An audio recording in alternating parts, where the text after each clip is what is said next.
topic that we had started last week about youth and the challenges that we face, and this time from the perspective of our relationships with our parents.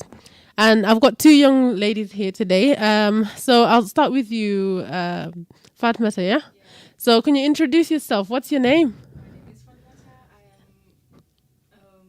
16 years old. 16 years old. Yep. Okay, Fatima. What about you? My name is Isa, and I'm 17. 17. Oh, I thought you were 18 already. Well, close. Almost. Yeah. Yeah. Okay. So, Fatima and Isa too. Where were you guys born? I was born on the 19th of July, 2003. Where were you born? In Gambia. In Gambia. And what age did you come here? I came here when I was 12 and a half. 12 and a half. Yeah. What about you, Astu? Same. I was born in Gambia, and I came here when I was 11. Oh, okay. Were you 11? Oh, Yeah. okay. And what year was that when you came? 2014. 2014. Okay. So it's not really that long ago. Yeah. Okay. So what year are you guys in? Well, I'm in year 13, but I'm finishing, so I'm going to uni next. Okay. What about you? I'm doing college. This is my first year of college, so next year I'll be going to my second year of college. Okay. Okay. And what are you studying? Business What about studies. Business and art. Oh, mashallah.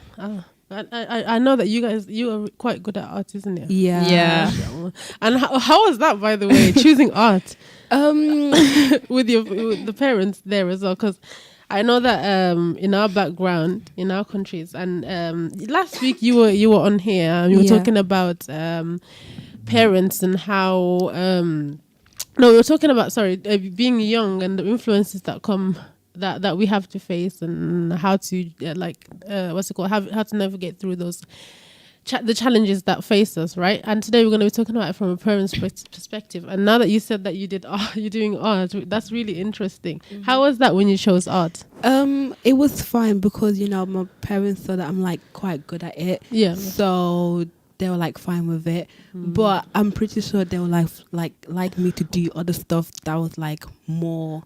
I don't know how to explain it. More like accepting, like science or stuff like that. So yes. They have their dreams for us. Yeah. So you're just doing business, Yeah. Oh, okay. Yeah. And how do you find that, by the way? I find it really good, to be honest. There's a lot to be done, but it was my favorite. It was my least favorite subject. Really? Yeah. I really like it. But then when I left school, and which is really weird, because when I was in school, most of the subjects I didn't really like. When I left school, I was really interested in them. And I don't know if that's because of the way that they teach in school or something. No, I'm starting to hate business, honestly. Really? There's too much to do. Oh. There is a lot to do. Oh, wow. Okay.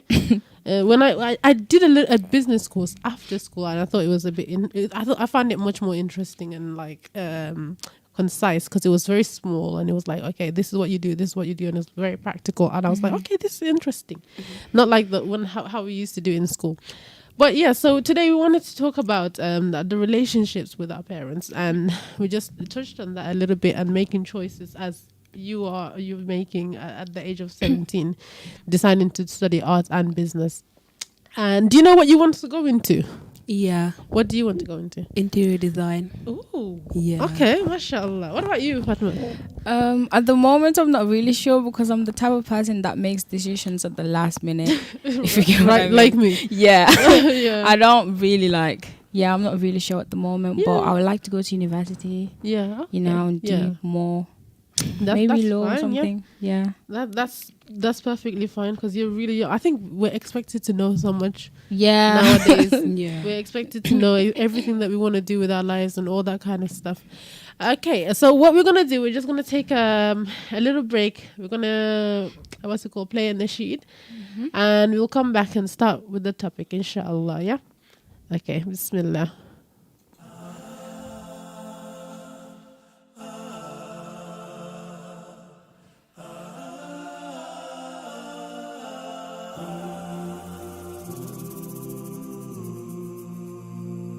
Looking up at the sky, searching for the most high.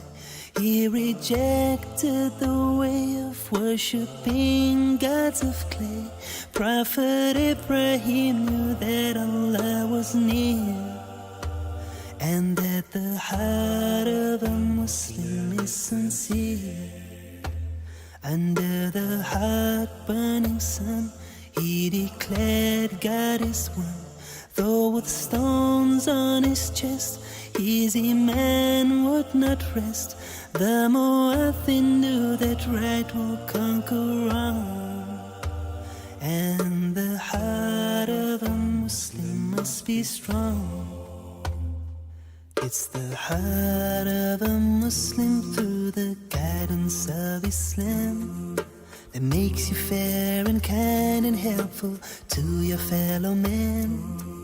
So living as a Muslim means that you must play a part. Allah looks not at how you look, but what is in your heart. In a poor, meager state, little food on our plate, Mother said she was glad, always sharing what we had.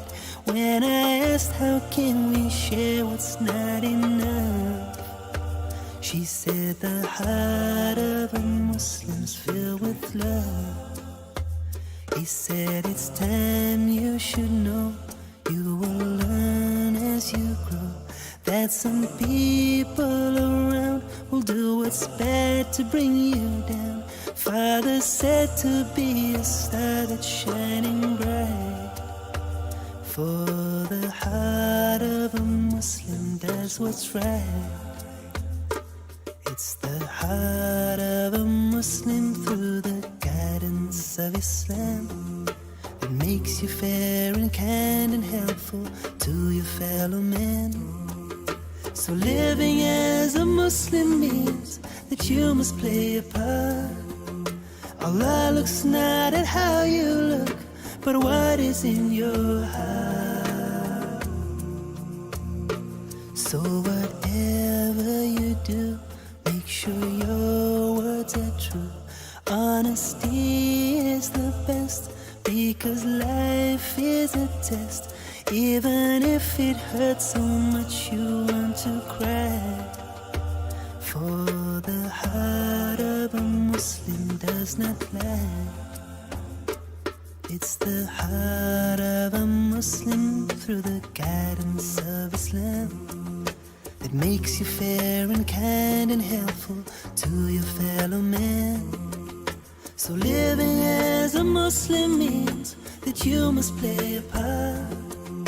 Allah looks not at how you look, but what is in your heart. So living as a Muslim means that you must play a part. Allah looks not at how you look, but what is in your heart.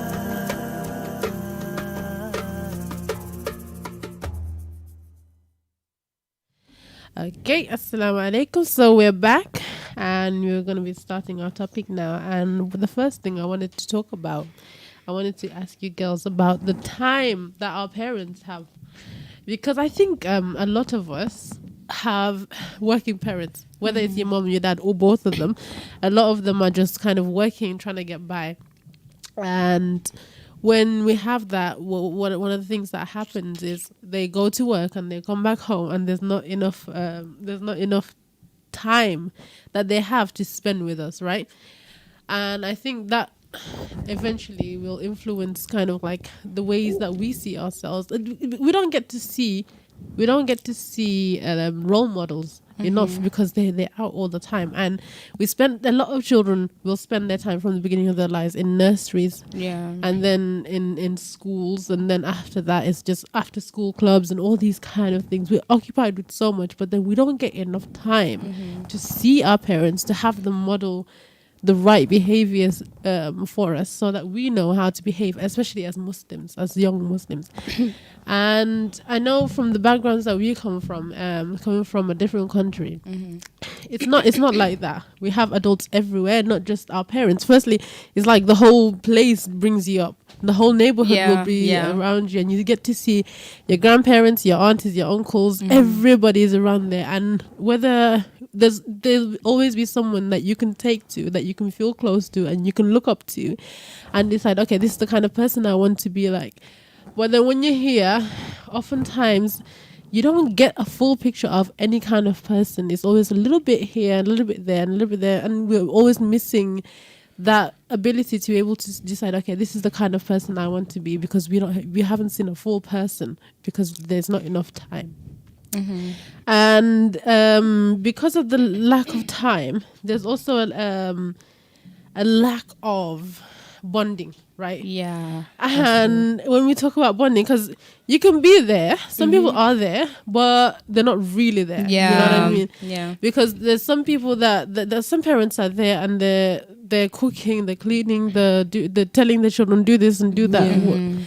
But they don't get to sit with the child and ask them, hey, okay, how was your day today? What did you learn today? Or sometimes they even ask, what did you learn? But that's not really, you know, it's not, they don't know that, like, there's a lot of parents that don't know their children and a lot of children that don't know their parents' lives. And I wanted to ask you about that, perhaps maybe in your own experience or in the experience that you might see in your friends or other people around you, your peers. What do you think about that? Do you how do we bond with our parents? Communications, definitely. Yeah, that's really important. Yeah, I feel like communications is key. Yeah, I think talking to them is really important, and the topics that we want to talk about, because sometimes we have some topics that we want to talk about and the parents don't want to talk about.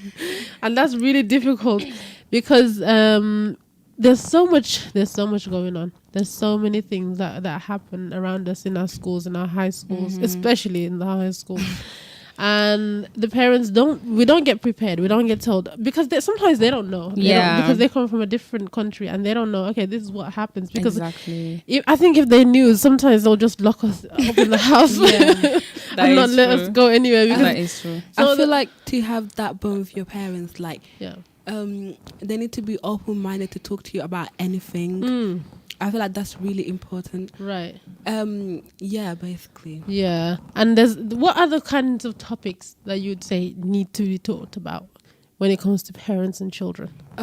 So many. I know it can be uncomfortable, but like there's so many, like, relationships. Yeah. Like, you know, teenage growing up and as stuff a like teenager, that. you really you know, need that. being independent and stuff like that. There's so many. Yeah, I think that you just what you just touched on now is really important. It's relationships. Yeah, because that's the main thing. Yeah, that's very important, and also like puberty. Right? Yeah, exactly. Parents don't talk about that. They don't. And then, the schools will teach you about it, but they teach it in a very different way that the parents would rather not have.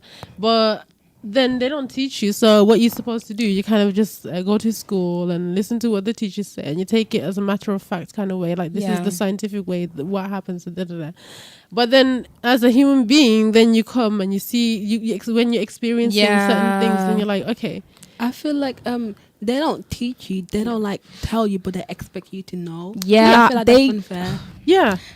And I never got that, actually, because I don't get it. Like, how does someone know if you don't say anything, right? It's a very strange kind of thing. But perhaps I think part of it is like going from our background. Like a lot of the people teach, a lot of the older generation will teach, not the parents, but like the older sisters and cousins. And that's will true. Teach the younger cousins, and then they will teach and then it kind of just naturally goes into the next generation without the parents directly having to talk about it. But in I think in this kind of environment, you just have to do it differently. You just have to, because like when I came here, there wasn't anyone older than me that was a Gambian, right? And I had to navigate everything by myself, because like the mindset from my parents was completely different. Like trying to, they were not able to, like there was not a lot of communication, because it's like I don't think they never thought about that. I don't think, and I think that's one of the important things when parents come to this country. They have to be more conscious about the way that they're raising. You have to do everything more consciously now. You have to think like 10 times more. You have to do 10 times more and sit with the children 10 times. You just have to sit with them and talk to them. Ask them, okay, what's going on in school? And you have to have that open relationship with them. let them be able to tell you anything, especially about relationships and stuff like that. Yeah. Because when you get to the age of being a teenager, it's just natural. Yeah. It's so natural, the things that happen. And like even in our countries, the reasons why people get married so early is because it's the natural kind of desire of those younger people. But I feel like being a teenager, that's when you need your parents the most. Yeah. That's when they should be like, be open and ready to talk to you about anything and, let give you advice and understand. stuff like that. Yeah. Right. But unfortunately, it's very difficult. And I think it's difficult for the parents as well, because they don't know find it how to. uncomfortable to like talk about certain stuff with you. I mean, Yeah. you can't really blame them, to be honest, because maybe they didn't have that too. That's they true. weren't able to talk to their parents too, so they Yeah. feel like they might not be able to give us that, if you get what I mean. Yeah, It's yeah. to do with their like mentality is different from us. Yeah. Yeah. But it something has to change, because otherwise it's going to be like two aliens in the same house. It's just like two people that are not even related, two strangers. So something has to change, and I think, of course, it has to come from the parents. But as when you grow up and you become a teenager, there's a certain point that you have to kind of take. You have to approach them, and you have to be the one to like start certain conversations and stuff like that. Yeah. And have you ever experienced that, where you've had to talk to your parents? Me personally, no. No, I haven't. Like, I haven't really like sat down with my parents and talked to them. Yeah. So yeah. Yeah, as for me, would you like to be able to? Yeah, because there's so much to say. Yeah. But I feel like because I'm so scared because of how they're gonna react. Yeah. So I just keep it all to myself. And I feel like that's really unhealthy. Yeah. Because sometimes you feel overwhelmed and you feel like you don't really have anyone to talk to. Right. Like, there's your friends, but I feel like they will not understand you as much as your parents Yeah. understand you. And even if they understand you, they can't guide you. Yeah. Exactly. They're just the same stage as you. You need someone else who's been through already, perhaps, or who has a vaster amount of knowledge than you, that can tell you, okay, this is the right thing to do. This is because there is right and wrong. Sometimes we, like teenagers, there's no right and wrong. Exactly. It's like, oh, what you want to do, what you want to do, and those parents can show you, okay, this is the right thing to do, this is the wrong thing to do. And sometimes we know what the right thing to do is, what the wrong, but it's like the pull of the wrong thing is so strong. It's like, yeah. So you were saying, I was asking you the same As thing. for me, Yeah. I do have conversations like that with my mom, but we don't really talk about everything. We talk about a lot, but not like everything that I want to talk about. Because sometimes it is kind of uncomfortable to talk about certain stuff. Right. But yeah, I do have some conversations with her, which is really good, alhamdulillah. Alhamdulillah, mashallah. Well, do you have somebody that you can actually talk to other than your mother? Yeah.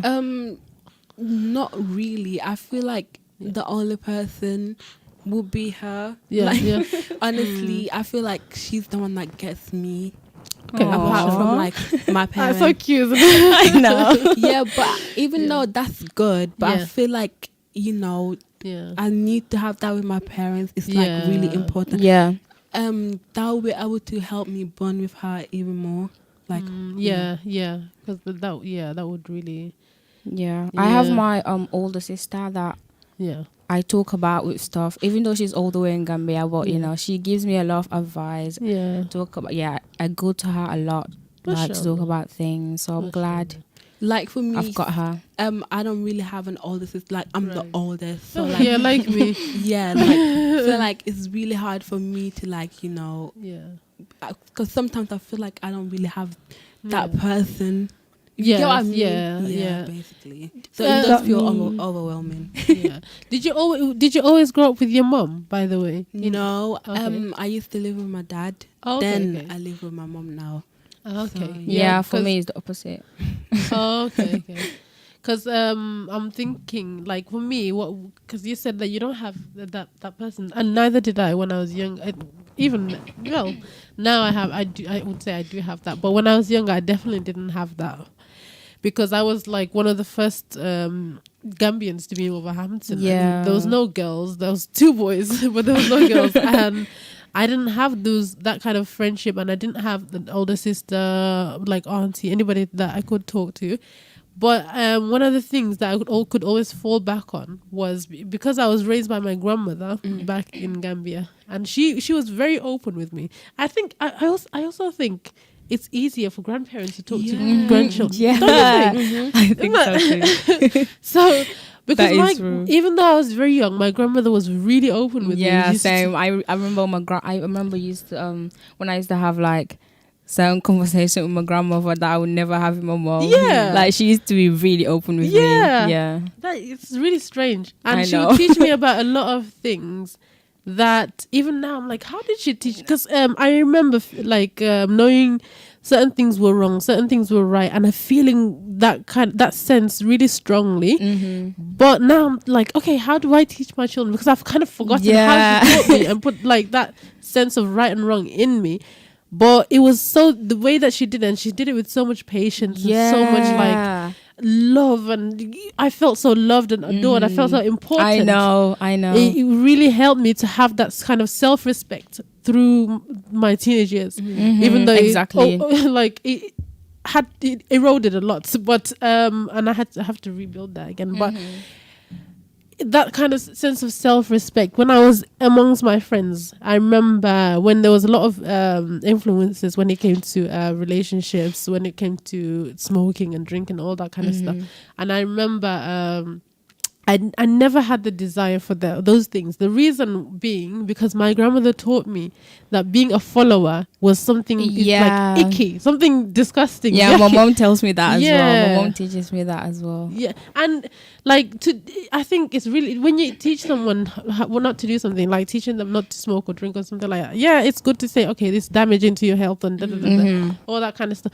But I don't find that very convincing. Yeah. But when I always thought back to not wanting to be a follower, that was a really strong no, I don't want to do that because those people are followers and I'm a leader. Exactly. Do you know what I mean? I feel like that's how I am as well as a teenager. I feel like that's how I am as well. MashaAllah. Yeah. That really helped me through those years because I never, because I always saw those people as like just these blind sheep following each other, and I was like, okay, I don't want to do that because that sense of I don't want to be a follower, that was more convincing to me than okay, this is harmful, this is that, and this and that. Yeah, I think the way that they teach has to change. You can't just scare children, right? Exactly. Does it work on you as to when the parents or anybody tells you, okay, don't do this because this bad thing's gonna happen, these are the big consequences? Not really. To be honest, because okay, you're telling me this is gonna happen, but like, okay, I don't know how to explain this. In my mind, I'm thinking different. Yeah, you get what I mean? What about you? Does that work on you? I don't think so. I mean, just you have to scare me a bit. You have to give me, you have to scare me a bit for me to actually like say, okay, let me not do this. You get what I mean? Yeah. And when we talk about scare, we don't mean like, oh, it's gonna be shout at us or anything. No. Smoking is gonna be damaging to your like lungs. Not that type of scare. Like, you know, what's like really, how is God gonna see you? Yeah, stuff like that. Exactly. That's type of scare. Like the punishments you get, like how God is going to, you know, see it as. Yeah, stuff like that. I think, you know what I think? I know a lot of people probably think the opposite, but I think teenagers are really religious. Like those who believe in God, they really believe in it. Yeah. And those who don't also, but they're the most spiritual people. They in my opinion anyway, I think that's the time that you're really, really trying to find something. Yeah, I can relate to that. Yeah. And I think when you do believe in God, it can be really helpful to use that as well with young people. Yeah. Okay. This is what God has what ordained, right? This is what is right. This is what is wrong. Try to follow this. This is the good thing. This is the bad thing. Yeah, and I feel like that really takes me to the straight path because if I didn't believe in God, I don't think I would be the person I am right now. Because I think about, like, let's say if I want to do something, I think about, oh, what is God going to think about this? I think about the consequences and stuff like that. And that stops me from doing it, if you get what I mean. Mashallah. Yeah. How about you? Is that a good motivation for you? Yeah, same. I always think about, like, what is this is not right. Like, I need to think about the hereafter. Yeah, like, I'm exactly. not gonna live in this world forever. So it's really important for me to, do the best so that I can, like, be a better person. Yeah. Okay, so that was really interesting talk. We're just gonna be on a break for a little while, and inshallah we'll come back to speak more on this topic. Girls, thank you so much. You guys are bringing really interesting perspective to this topic.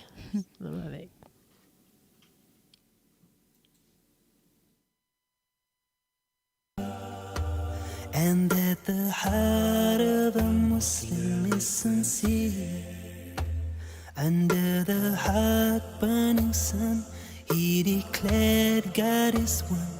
Though with stones on his chest, his iman would not rest. The Mu'adhin knew that right will conquer wrong. And the heart of a Muslim must be strong. It's the heart of a Muslim through the guidance of Islam that makes you fair and kind and helpful to your fellow man. So living as a Muslim means that you must play a part. Allah looks not at how you look, but what is in your heart. In a poor, meager state, little food on our plate, mother said she was glad, always sharing what we had. When I asked how can we share what's not enough, she said the heart of a Muslim's filled with love. He said it's time you should know, you will learn as you grow, that some people around will do what's bad to bring you down. Father said to be a star that's shining bright, for the heart of a Muslim does what's right. It's the heart of a Muslim through the guidance of Islam that makes you fair and kind and helpful to your fellow man. So living as a Muslim means that you must play a part. Allah looks not at how you look, but what is in your heart.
So, assalamu alaikum wa rahmatullahi wa barakatuh. We are back again.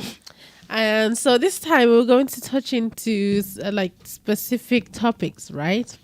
And one of the things that I wanted to talk about, you know how basically the fact that the parents are supposed to teach us moral knowledge, right?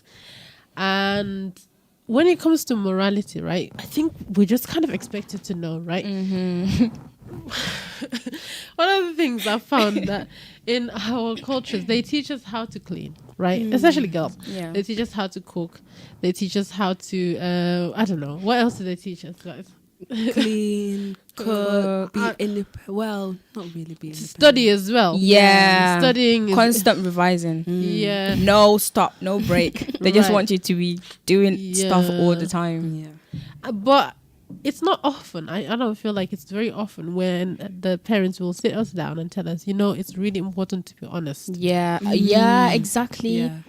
Exactly. We really need more of that, like, because a lot of kids here be lying, you know. So we need more parents to sit us down, Yeah.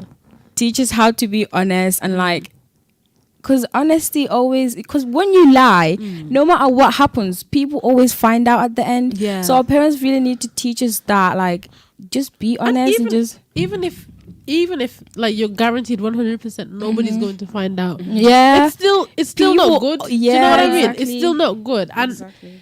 what I think is to sit down and teach children, okay, it's really important to be an honest person. Yeah. It's just important. You have to be an honest person because you know in Arabic it's called being a siddiq, and being a truthful person is so it's a really high thing. It's not a small thing because Yeah. it's not easy. Like a lot of people, adults, children, white lies. Yeah. We all do it, right? But Yeah. the Prophet ﷺ says, like the person who I don't remember the hadith exactly, but the person who people basically have to avoid lying, even if you're joking. Yeah. that But is how true. do people know that? Even Yeah. if you're joking, Yeah. even if you're joking, you gotta prevent it was avoid lying. But how many times? But we see I never knew sometimes- that. Well, there we go. Yeah. There we go. That's how important it is to be an honest person. But I don't remember my life personally where any adult sat me down and told me, you know, it's really important to be without an agenda Shouting at you. or without wanting me to comparing confess you. to something. Oh, you know, yeah. you know, Yeah. you know when they want you to confess to Yeah. something, and then they sit you down and tell you, okay, you need to be an honest person. Yeah. But then every other time, it's okay. And sometimes you see them as well lying. Yeah. Which we, by That- the way, we cannot exactly. say in our language, right? But you see them as well lying. Sometimes you get the phone and you say, "Mom, someone's on the phone," and they're like, "Oh, I'm not here." Yeah. Oh, And they basically teach you to lie exactly. when it's convenient. That is. But then when it's convenient, not for you not to lie to them, then Yeah. they're like. yeah. And what other things like do you think that parents could teach us? Because that one is one of them. Lying is one of them. Respect. Yeah. Yeah. Okay, they did teach us about respect. Yeah. But to them. Yeah. Yeah. I feel like it's important to like break it down more. Like, okay, we can be respectful to you, Yeah. but like we need to know who else. Yeah. Like, okay, adults. Yeah, but yeah. it's important to be respectful to like one another too. Yeah. But like they don't really sit us down. Yeah. to, like, Yeah. Because I feel like a lot of parents don't really show respect to their kids. They just feel like, Yeah. okay, this is my child. I can tell her Yeah. whatever. Yeah. She Yeah. can. I can tell her to do whatever I want. Yeah. Yeah. Yeah. So we really need that respect between One parents and the kid. kid as well. Yeah. Because we also need respect. We're not just kids. We also need respect. Yeah. That's true. Yeah. And I think kindness. Yeah, Nobody, exactly. Like nobody Yeah. teaches anybody to be kind. Like they show you the actions, but they don't yeah, really tell sometimes, you. Yeah, I think a lot of people are just figuring things out by themselves. Yeah, Some people are exactly. just kind Yeah. naturally. Yeah. Some people are just respectful naturally. Some people are just honest naturally. But it's not often that somebody sits. And I think a lot of the time, if the parent, I had one student right in my class one time, And it was so weird because he was so honest. He was such an honest child. And anytime he would do something wrong, he'd say, "Oh, I did that." And I was like, and I didn't know how to think because, and you know, that's how our brother is like. And he's only 4 years old. And like, I was stumped because I didn't know what to do. Because when they're really honest, you're like, you don't like, you can't even punish them because like they're really honest. Yeah, and it was like the most honest child I knew. Mashallah, I love it.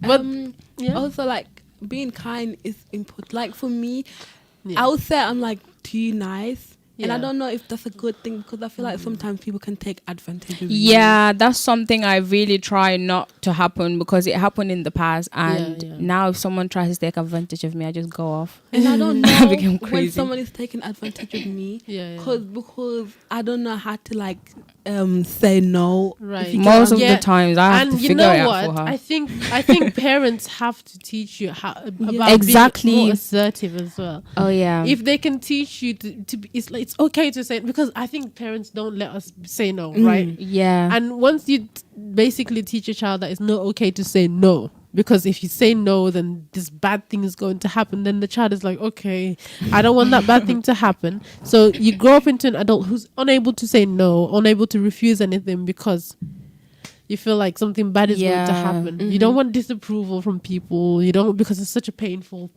kind of thing to experience. Yeah. So you don't want, and that's especially like our parents teach us that when like an adult tells you to do something, you have to do it. You can't say no. So like an adult can be telling you to do something you know it's not right, but you're thinking about that person is an adult. If I say no, I'm being disrespectful, so I have to say yeah. So you know, stuff like that. It's like sometimes there's bad adults. Do you know exactly. I remember when I was young, basically I went to the shop with a certain adult, and this adult was teaching me how to steal. Oh. Yeah, it was It was and this person was kind of like an adult that my parents knew, and I felt like I was obligated to do what they wanted me to do, and I was so uncomfortable, but I didn't know how to say no. Yeah. But if I had that confidence built into me to be like, okay, don't do this. This is wrong. This is no. Then I would have been able to say no. But it was a grown adult with children. I was like, oh, children, you know. Yeah. And that's not what is she teaching her kids? I don't know. There's a lot of stuff like that. I think they need to teach children how to respect themselves. Yeah, exactly. In Gambia, though, I feel like a lot of people naturally respect. Yeah, we have a lot of that respect for ourselves. Yeah, we have and for others. Yeah. It's just it's just like a place where everyone just respects each other. Everyone's always happy, you know. Yeah, not always, but but like most of the time, people are in Gambia. People are always happy, no matter what they're going through. It's called a smiling culture. Yeah. And I really like that about it. And there's a lot of this idea of like, I have to respect myself. I have to hold myself to a certain standard, right? But over here, it's not necessarily the same. I think it has to be something that is taught, not something that is just expected. Exactly. It doesn't come out of nowhere. Yeah. They expect us to just know everything naturally without them teaching us it. Like, true. That is. Yeah, because a lot of the things we learn from school, from teachers, for example, puberty, as you were saying. Yeah, we have to learn from school and stuff like that because the parents will never really sit down with you and actually tell you about it, or you learn it from like all the siblings or all the cousins and stuff like that. Do you guys have counselors in school, like people that you can talk to? Because I remember back in my days, which is not that long ago, but there was counselors that you can go to talk to about these kind of stuff. That were assigned for if you want to talk about puberty, if you want to talk about relationships and stuff like that, you can go to them and they can tell you, and they'll tell you, do whatever you want, just don't get exactly. We had a therapist in my school instead. Someone you can just go to your problems and just talk about them. And also some of my teachers were really open as well. You can just some of my teachers, you can just, for example, my English teacher, you can just go to English, her. You know what? I don't know why, but the English teacher's always fun. You can just go to her and just talk about your problems at home and just, she can help you out. Yeah. That is nice, actually. And I wanted to bring some certain topics, specific topics, right? So what do you guys think about parents checking on phones? Your phone specifically. Well, as for me, it does happen because my mom does check my phone regularly. Yeah. And I don't really mind that because there's nothing to hide. There's nothing I'm hiding in my phone. Yeah. But it's just the fact that she's always doing it when she finds nothing. It's like she's always doing it. She just wants to find something bad there to just get me into trouble or something. Right. You know, but how does that make you feel that she's looking for something bad? I feel like she needs to trust me more because I'm a good child and she doesn't know it.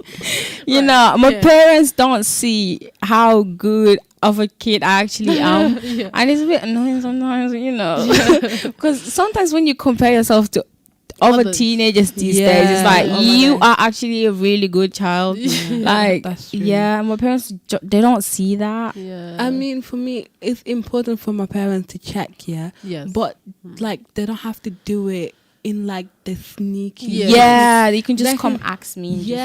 You know, they can do with like respect, if that makes sense. Like, because when they're like you know, doing it sneakily, I feel like they're invading my privacy. And like, some will just come and you feel violated. You and feel like that makes me feel like I'm not, like they don't trust me.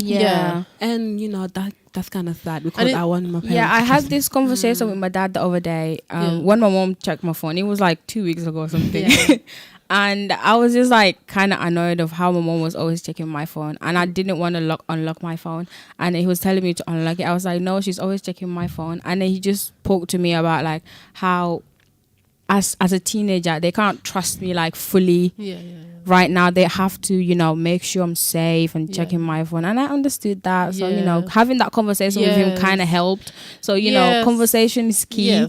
So you know, that's when I decided to unlock it and for my mom to check it through, and she found nothing. So.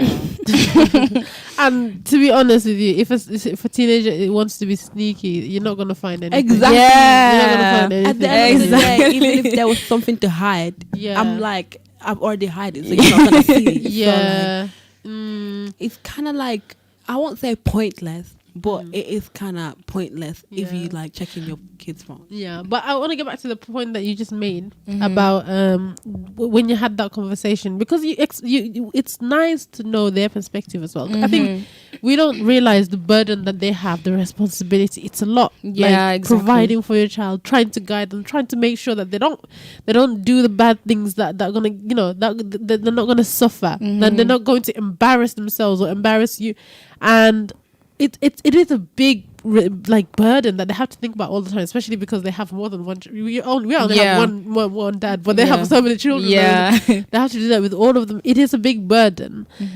But if you don't sit the child down and let them know, but you can't burden them and tell them all about your burdens as well, because it's like, okay, but you know, I don't feel like that helps so much when the parents are just like, oh, well, I got this responsibility, I got this responsibility. Like, okay, kinda. The parents, they do that a lot. And also I feel like it's like really important for the parents to listen to their kids.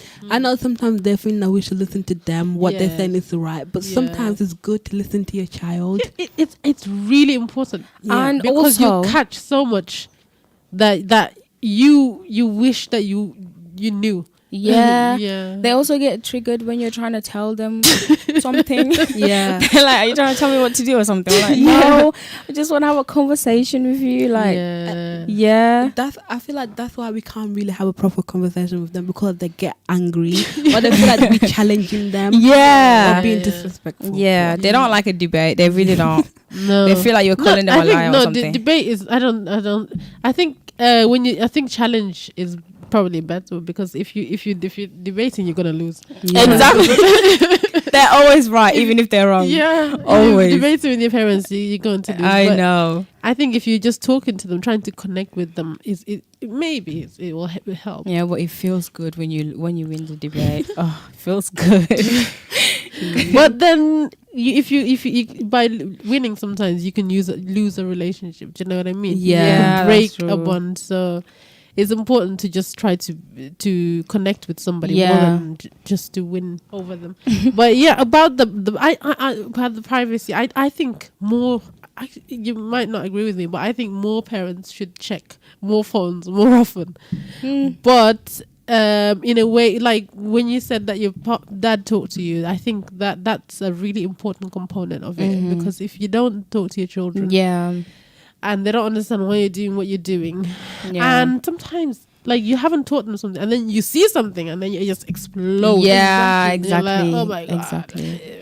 Also, I feel like sometimes they don't always need to like go crazy. I feel like comfort is good. Because some things really are mistakes. It's not like we do everything on purpose. Some things are like mistakes. We're humans.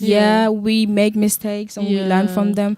So sometimes they really need to see that this is a mistake, and I just need to, advise them about it and just sit down and just have a conversation with them about it instead of just going mad and just being shouting like, at them. I'm disappointed. Yeah. Just be like, Oh gosh. communicate more. Yeah. Okay. We're gonna talk about what's it called, sleepovers as well. Another thing. What did you guys think about sleepovers? For me, it's fun. Yeah. But when we were talking about it earlier, I feel like thinking about it now, it is kind of like interesting.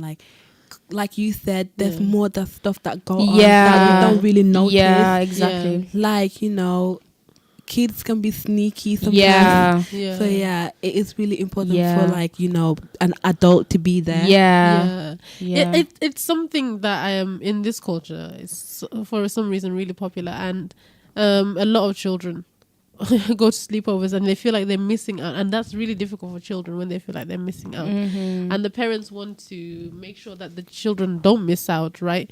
But there's a lot of things that how because we're talking about all the bad things that can happen, and there's a lot of bad things, really terrible things that can happen at sleepovers, because children really can teach other children really bad things. They learn bad things from each other. There's a lot of how do you think the parents can kind of mitigate what happens in sleep, like those? Do you think they should be banned altogether, or do you think that they should be more involved, perhaps the parents? If it's like just kids like 5, 6, or they should be involved. The parents would be there in the room with them while they're having a sleepover, But I feel like for teenagers too, because teenagers like, you do a lot of stuff like smoking and stuff like that.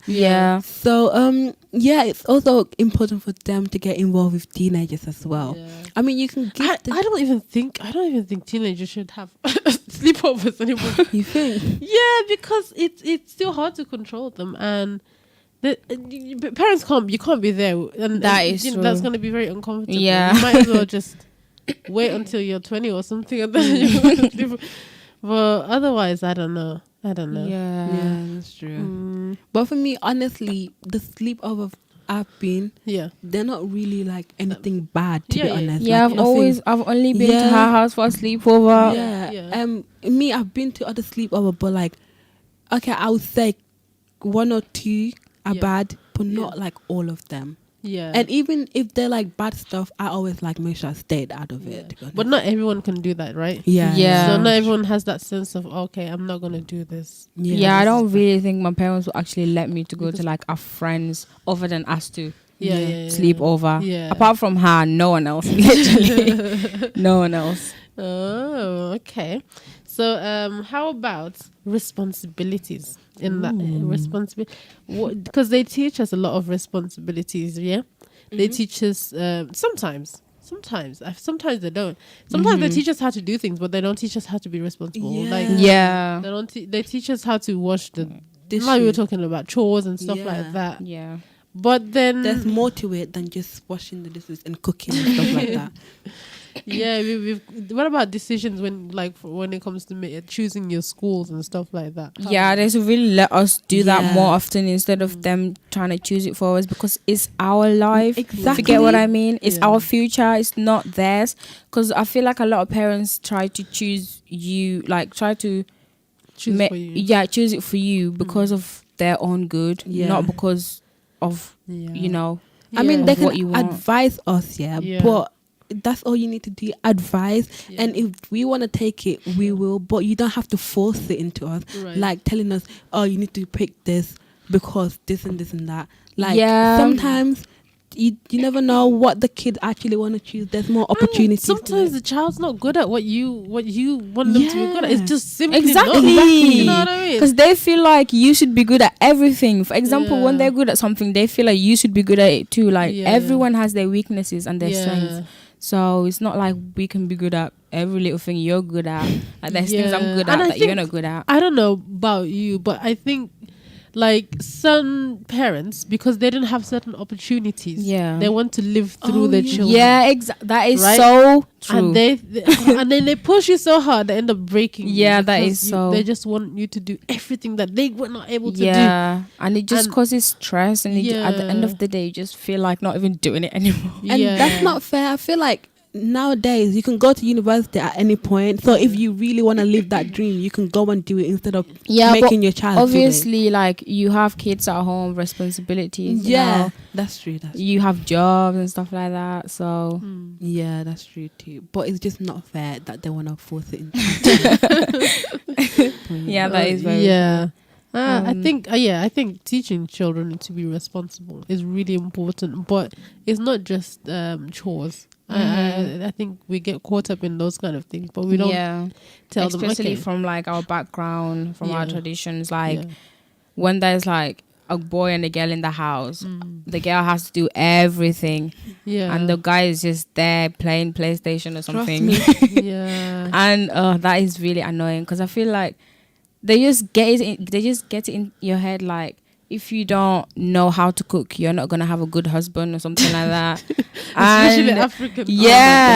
And I feel like that is not really fair, because how come he is not learning how to cook? Because let's say if he's going to leave by himself to university or something, who is gonna cook for him? Like he needs noodles, it's like basic needs. It's just like basic skills that you need. It's not just about husband. Yeah, I think there's when it comes to gender as well, there's a lot of disparities, because there's like, this is what is going to be for all girls, and there's a big long list, and then this is what's going to be for the boys, nothing, right? And all they have to do is go to school, come back, and learn how to make money one day, eventually. But in the meantime, and the girls sometimes, there's a lot of feelings of like, there's so much injustice being done to me because it's not fair. I'm eating the same food as they're probably eating more. The boys are probably eating more. They eat more, man. I have to do more the dishes and all that kind of stuff. And if you think about it now,